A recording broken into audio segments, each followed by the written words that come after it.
자, 1번 같이 볼 건데 가와 나는 각각 1리터의 밀폐된 뚜껑이 닫혀있는 용기에 CO2 고체랑 H2O 리퀴드를 넣은 후 평형에 도달한 상태를 나타냈대. 어쨌든 지금은 둘 다 평형에 도달했으니까 동적 평형 상태라는 거고, 여기 안에서 일어나고 있는 변화를 반응식으로 먼저 써볼 건데, 나는 가통에 누구만 넣어줬냐면 CO2 솔리드만 넣어줬어. 나통에는 H2O 리퀴드만 넣어줬는데 이산화탄소 기체가 있고 수증기 기체가 있다는 건 솔리드가 기체가 되는 반응이 일어나서 생성된 거고요. 리퀴드가 기체가 되는 반응이 일어나서 생성이 된 거예요. 그래서 여기 안에서 일어나고 있는 반응을 반응식으로 써보면 드라이 아이스를 넣어줬는데 이산화탄소가 생겨있네. 물을 넣어줬는데 수증기가 생겨있네. 그럼 이런 반응들이 일어났겠구나 라고 써주시면 되고, 상태 변화는 가역 반응이기 때문에 우리가 알아서 양방향의 화살표를 이용해서 반응식을 써주시면 좋습니다.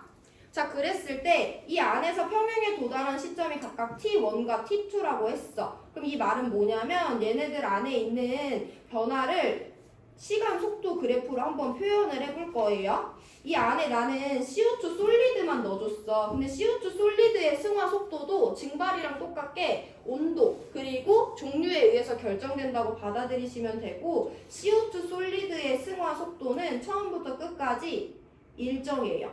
왜냐면 온도가 일정하다고 줬으니까. 그러면 CO2 기체가 다시 돌아오는 승화 속도에 대해서 볼 건데, 어쨌든 얘네들끼리 부딪혀야만 다시 고체로 돌아올 수 있잖아. 근데 나 맨 처음엔 누구밖에 안 넣어줬어? 솔리드밖에 안 넣어줬단 말이야. 그럼 기체는 처음에 하나도 없었기 때문에 CO2 기체의 승화 속도는 맨 처음엔 제로일 수밖에 없어요. 근데 승화가 계속해서 일어나다 보니까 CO2 기체가 점점 늘어나. 그럼 기체끼리 충돌할 수 있으니까 그 빠르기가 증가하다가 CO2 고체의 승화 속도랑 같아지면 그 이후로는 증가할 이유가 없기 때문에 이런 전형적인 속도 그래프의 양상이 나타나고요. 가에서 평형에 도달한 시간이 T1이라고 했으니까 여기를 T1이라고 내가 서술해주면 되겠죠?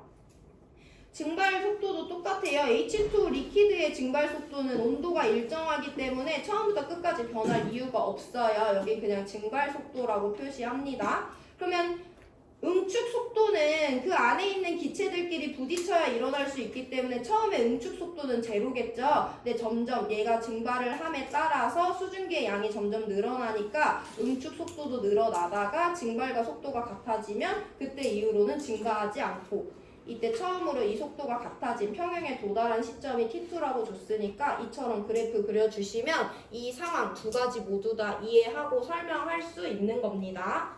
보기 내려갈게요. 기억. 가에서 CO2 기체가 고체가 되는 반응이 일어나냐고 하는데, 가는 평형에 도달해서 겉으로 봤을 땐 변화가 없지만 이쪽 방향의 승화도 이쪽 방향의 승화도 일어나는데 속도가 같을 뿐이죠. 해서 기억은 맞는 보기입니다.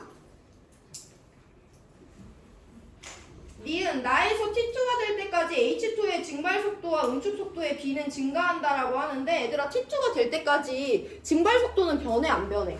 안 변해. 근데 이 안에 수증기가 쌓이면 쌓일수록 응축 속도가 빨라진다는 거 우리가 이미 이해했잖아. 분자는 일정한데 분모 값이 계속 커지기 때문에 이 분수 값은 점점 감소하는 값이죠. 그래서 니은은 틀렸습니다.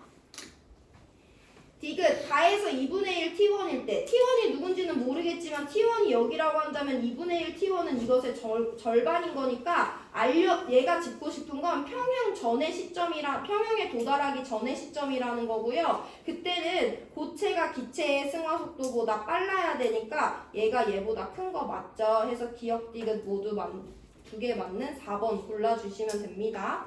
시간 1분 드릴 건데 이 문제 잘 읽어보시고 넘어갈 수 있으면 2번 문제 푸세요.